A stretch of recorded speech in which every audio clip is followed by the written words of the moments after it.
One of the primary things that Joseph was known for was being a dreamer. We heard of two of his dreams already, dreams which landed him in Egypt. We last left him in prison, and God was with him. You see, there were two other prisoners that were in jail with him at the same time. Both were officials of the king of the land, the Pharaoh.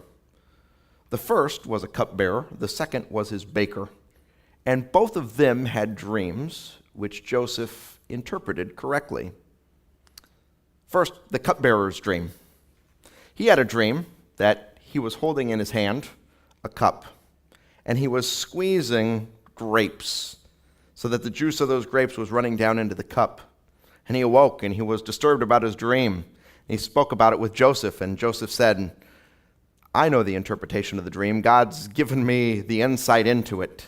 Here's what's going to happen. In 3 days, you'll be returned to his service, and you're going to hand him his cup again. When Pharaoh's baker heard this interpretation, he said, I had a dream too. Let me tell you about it. Here's what happened in my dream. There were baskets on top of my head, and birds were coming out of the air and taking the bread out of those baskets. Joseph said, God's given me the interpretation of your dream as well. Here's what's going to happen to you in 3 days. You're going to be hung.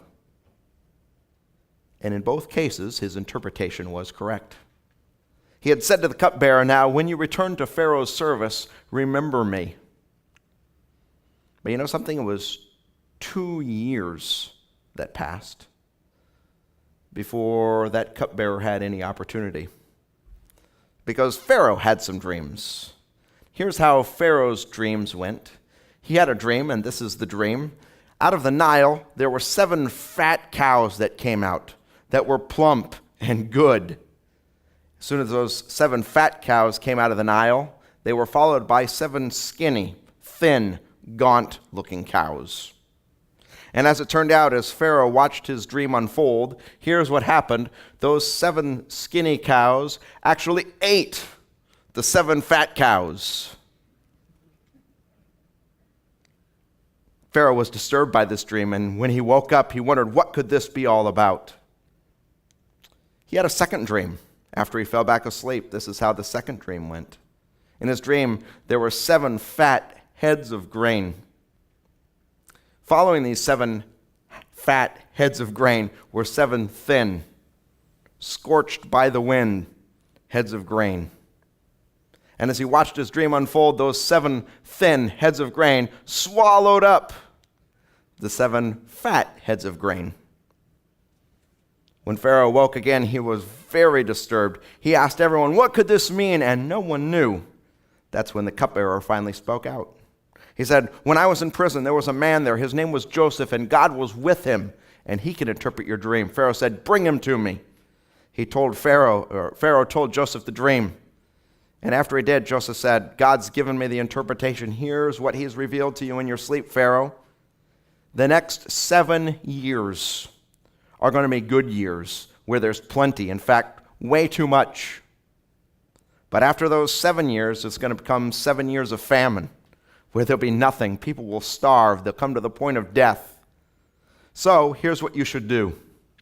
You, Pharaoh, should appoint a wise man to oversee your entire kingdom.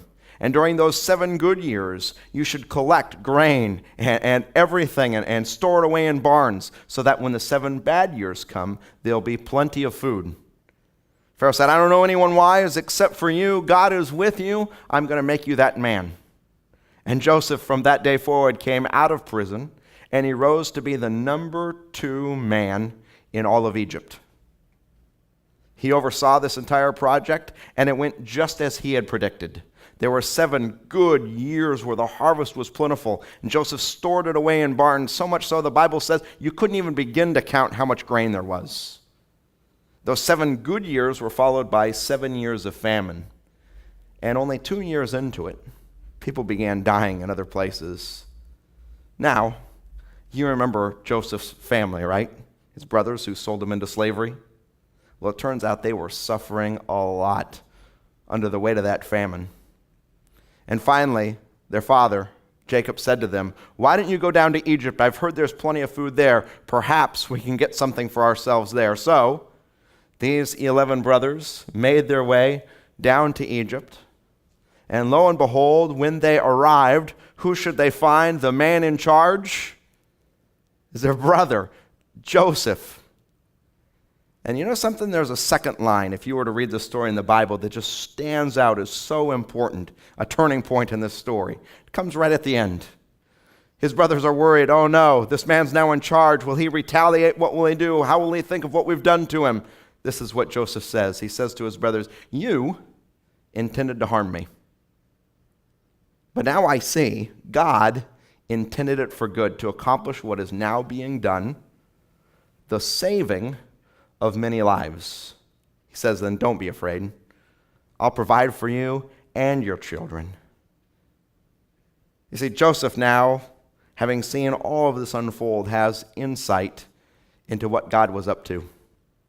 God had fashioned this whole thing for one purpose, the purpose to save.